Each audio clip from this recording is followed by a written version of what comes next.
സങ്കീർത്തകൻ്റെ പുസ്തകം 91 അധ്യായം 16 വാക്യത്തിൻ്റെ ആദ്യ ഭാഗം നമ്മൾ വായിക്കുന്നു.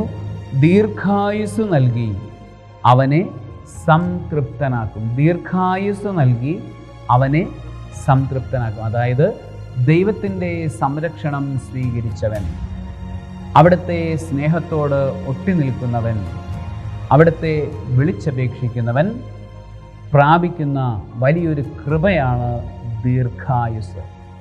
ദീർഘായുസ് നൽകി ഞാനവനെ സംതൃപ്തനാക്കും.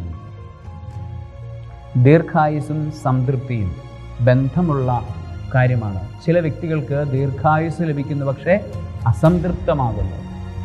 ചില വ്യക്തികൾ വളരെ സംതൃപ്തിയോടുകൂടെ ജീവിക്കുന്നു, പക്ഷേ അവർക്ക് ദീർഘായുസ് ലഭിക്കുന്നില്ല. ഇത് രണ്ടും ലഭിക്കുന്നതിനെയാണ് യഥാർത്ഥത്തിൽ ദൈവാനുഗ്രഹം എന്ന് പറയുന്നത്. സംതൃപ്തിയോടുകൂടെ വാർദ്ധക്യം കടക്കാൻ, സംതൃപ്തിയോടുകൂടെ വാർദ്ധക്യത്തിലൂടെ കടന്നു പോകാൻ ഒരു വ്യക്തിക്ക് കഴിയുന്നുണ്ടെങ്കിൽ അവൻ അനുഗ്രഹീതനാണ്. അതാണ് ബൈബിള് വചനം നൽകുന്ന അനുഗ്രഹം. ഏറ്റവും വലിയ അനുഗ്രഹം എന്ന് പറയുന്നതാണ്.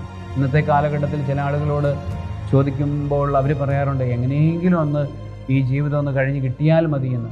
കാരണം എന്താണ്? അസംതൃപ്തിയാണ് അവരെ ഭരിക്കുന്നത്.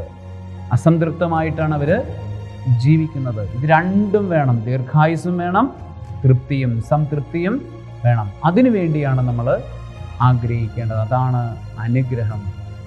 കർത്താവ് വാഗ്ദാനം ചെയ്യുന്നു, അത്യുന്നതൻ്റെ സംരക്ഷണത്തിൽ വസിക്കുന്നവൻ, സർവശക്തൻ്റെ തണലിൽ കഴിയുന്നവൻ ദീർഘായുസ്സായി, ദീർഘായുഷ്മാനായി ജീവിക്കും. അവനെന്നും സംതൃപ്തനും ആയിരിക്കും. സർവശക്തനായ ദൈവം, പിതാവും പുത്രനും പരിശുദ്ധാത്മാവും ദീർഘായുസ്സോടെ, സംതൃപ്തമായ ദീർഘായുസ്സോടുകൂടെ ജീവിക്കുവാൻ നിങ്ങളെല്ലാവരെയും സമർത്ഥമായി അനുഗ്രഹിക്കുമാറാകട്ടെ. ആമേൻ.